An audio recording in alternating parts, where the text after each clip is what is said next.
Hello बच्चों, आज हम देखेंगे class 12 chemistry chapter number 5। Chapter का नाम है विलयन। उनसे बोर्ड एग्जाम में पूछे जाने वाले न्यूमेरिकल के बारे में आज चर्चा करेंगे। उनको सॉल्व करने के तरीके सीखेंगे। ठीक है, आइए देखते हैं।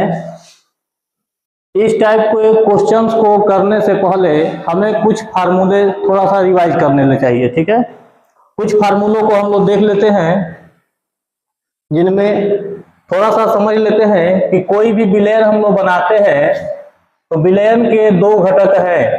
विलयन के दो घटक हैं। पहला है विलेय, विलेय यानी जो कम मात्रा में उपस्थित रहता है। दूसरा होता है विलायक। दूसरा है विलायक। इस चैप्टर के न्यूमेरिकल को हल करने के लिए जहां भी विलेय की आवश्यकता होगी उसे हम ए से डिनोट कर लेंगे, और जहां विलायक की आवश्यकता होगी वहां हम बी से डिनोट कर लेंगे। ठीक है, चलिए देखते हैं। इस हिसाब से देखते हैं पहला क्वेश्चन अपना। पहले क्वेश्चन को हम लोग देखते हैं, जिसमें हमारा पहला क्वेश्चन है 5.85 NaCl 200 ml विलयन में घुला है। विलयन के मोलरता की गणना करें। सबसे पहले मोलरता के हम फार्मूलों को डिस्कस करेंगे। मोलरता को हम लोग लिखते हैं कैपिटल एम से। मोलरता को लिखते हैं कैपिटल एम से। मोलरता बराबर होता है WA बटे में MA, गुना करेंगे ऊपर 1000 से और नीचे लिखेंगे हम लोग भी, और भी लेंगे हम लोग ml में। ठीक है, A का मतलब हम लोग अभी समझे हैं कि विलेय का भार है। MA का मतलब है, MA का मतलब हम लोग लेंगे विलेय का अणुभार। ठीक है, आइए देखते हैं। देखिए, क्वेश्चन पढ़ने से पता चल जाएगा कि हमारा ये विलयन A है और जो दूसरा हमारा विलयन है 200 ml, इसको हम लोग B मानेंगे। जो अधिक मात्रा में है वो B है, जो कम मात्रा में है A है। तो WA का मान हम लोग देखेंगे 5.85। WB का मान जो दिया है हमारे पास 200 ml है। ठीक है, अब हमें MA की भी जरूरत पड़ेगी। थोड़ा सा वीडियो पोस्ट करो तो है 5.85 तथा भी का मान हमारे पास दे रखा है 200 ml दे रखा है। ठीक है, अब हम लोग फार्मूले का यूज करेंगे। M इक्वल टू फार्मूला लगाएंगे WA बटे में MA, 1000 से गुणा ऊपर करेंगे और नीचे गुणा करेंगे V से। देखिए, इसका मान रखने पे क्या प्राप्त होता है 5.85, ऊपर 1000 से गुणा कर देंगे, नीचे लिखेंगे V का मान जो दे रखा है हमारे पास 200 ml है। देखिए बच्चों, MA का मान हम लोग निकालना बहुत पहले सीख चुके हैं। आप लोगों को फिर से एक का निकाल करके दिखा दे रहे हैं कि MA का मान निकालना है तो क्या करना होगा। NaCl पहले लिखेंगे, Na का परमाणु भार लिखेंगे जो होता है 23, Cl का परमाणु भार होता है 35.5। इन दोनों को जब हम लोग ऐड कर देंगे तो हमारा परमाणु भार निकल जाएगा जो होता है 58.5। ठीक है, इस मान को हमें बस यहाँ रखने की जरूरत है। ठीक है, देखिए दशमलव को हम लोग समान बनाने के लिए, दशमलव को समान बनाने के लिए एक जीरो देखिए एक्स्ट्रा यहाँ बढ़ा रहे हैं, और इससे इसको जब हम कटाएंगे तो 10 बार में कट जाएगा। ठीक है, 200 से कटाएंगे तो ये 5 बार में कट जाएगा। 5 से इसको जब हम डिवाइड करेंगे तो 2 बार में डिवाइड हो जाएगा। ठीक है, और M का मान निकल के आ गया 1/2। इसको डेसिमल में चेंज कर देंगे तो 0.5। मोलरता का यूनिट होता है मोल प्रति लीटर। ठीक है, तो इस प्रकार हम पहला क्वेश्चन अपना कंप्लीट कर लेंगे और दूसरा क्वेश्चन देखते हैं। दूसरे क्वेश्चन की तरफ चलते हैं हम लोग। ठीक है, देखिए जिस प्रकार का क्वेश्चन किए हैं सेम क्वेश्चन फिर से हमसे पूछा जा रहा है, ठीक है।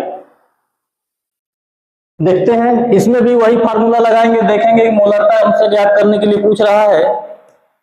मोलरता कैसे ज्ञात करेंगे, लिखिए डायरेक्ट अब लिखेंगे हम लोग। WA का मान दे रखा है 15, पोटेशियम क्लोराइड दे रखा है 1 लीटर दे रखा है, यानी V का मान हमको 1 लीटर दिया है।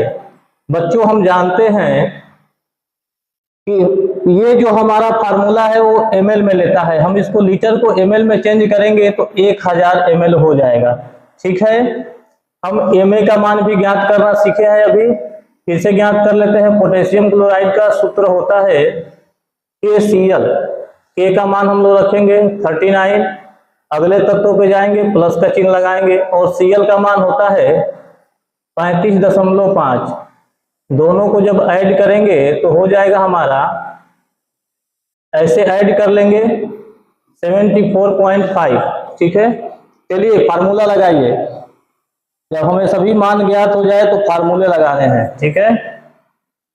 WA बटे में लिखेंगे MA, ऊपर 1000 का मल्टीप्लाई रहता है और नीचे होता है V, और V जो रहता है हमारा हमेशा ml में रहता है, ठीक है। WA का मान रखिए 15 है, ऊपर 1000 है, नीचे MA का मान हमारे पास है 74.5, V का मान हमको दे रखा है क्वेश्चन ने 1000 ml है। इससे इसको कट कर देंगे और आंसर जो हमारे पास आएगा 15 बटे में 74.5। इसको जब हम डिवाइड करेंगे आंसर हमारा आएगा, m का मान हमारे पास मिल गया 15 बटे में 74.5। जब इसको सॉल्व करेंगे तो हमारा आंसर आएगा 0.2, और मोलरता की यूनिट लगा देंगे मोल प्रति लीटर, ठीक है। कोई भी क्वेश्चन सॉल्व करेंगे ठीक है, पर उसको हमें यूनिट के साथ लिखना होता है, ठीक है। चलिए ये इस क्वेश्चन का आंसर हमें मिल गया 0.2 मोल प्रति लीटर। चलिए अगला क्वेश्चन देखते हैं कौन सा है। अगले क्वेश्चन पे हम लोग सेम क्वेश्चन की तरफ आगे बढ़ेंगे, देखेंगे। चलिए देखते हैं अगला क्वेश्चन है 40 ग्राम NaOH को 500 ml जल में घोला गया, मोलरता की गणना करें। सेम क्वेश्चन है, देखते हैं। जो हमारा कम मात्रा में है उसे हम A मानते हैं, एक मतलब WA मान लेंगे, उसे 40 ग्राम है। जो अधिक मात्रा में है मोलरता है तो उसे V मान लेते हैं, 500 ml दिया हुआ है, ठीक है। इसके बाद हमें Ma की भी आवश्यकता पड़ेगी, पहले उसका मान ज्ञात कर लेते हैं। दिया है NaOH, ठीक है, NaOH। चलिए मान ज्ञात कर लेते हैं। Na का मान होता है, Na का परमाणु भार होता है 23, ऑक्सीजन का होता है 16, हाइड्रोजन का होता है 1। इन तीनों को जब कैलकुलेट करेंगे तो परमाणु भार निकल के आएगा 14, ठीक है। चलिए फार्मूला लगाइए, मोलरता को लिखेंगे कैपिटल M से। अब चाहे तो हम लोग डायरेक्ट कर सकते हैं, अब हम लोग चाहें तो हम लोग कुछ सीख चुके हैं, डायरेक्ट भी कर सकते हैं, ठीक है। नीचे जब भी हम ऊपर 1000 लिखे रहेंगे हमें ml में लेना होगा। WA का मान हमको मिल गया है 40, ठीक है। सभी मान हम लोग पुट कर देते हैं। Ma का मान भी हो गया 40, और V का मान हमारे पास है 500। 500 से 1000 को उड़ा देंगे, 2 बार में उड़ जाएगा, ठीक है। M का मान क्या निकल के आ गया 2, और मोलरता का मात्रा लिख देंगे मोल प्रति लीटर, ठीक है। देखिए ऐसे क्वेश्चन हैं जो एग्जाम में बार बार पूछे जाते हैं और इनमें रहता कुछ नहीं है, एकदम आसान क्वेश्चन, आसान क्वेश्चन की कैटेगरी में इसको हम लोग रखते हैं।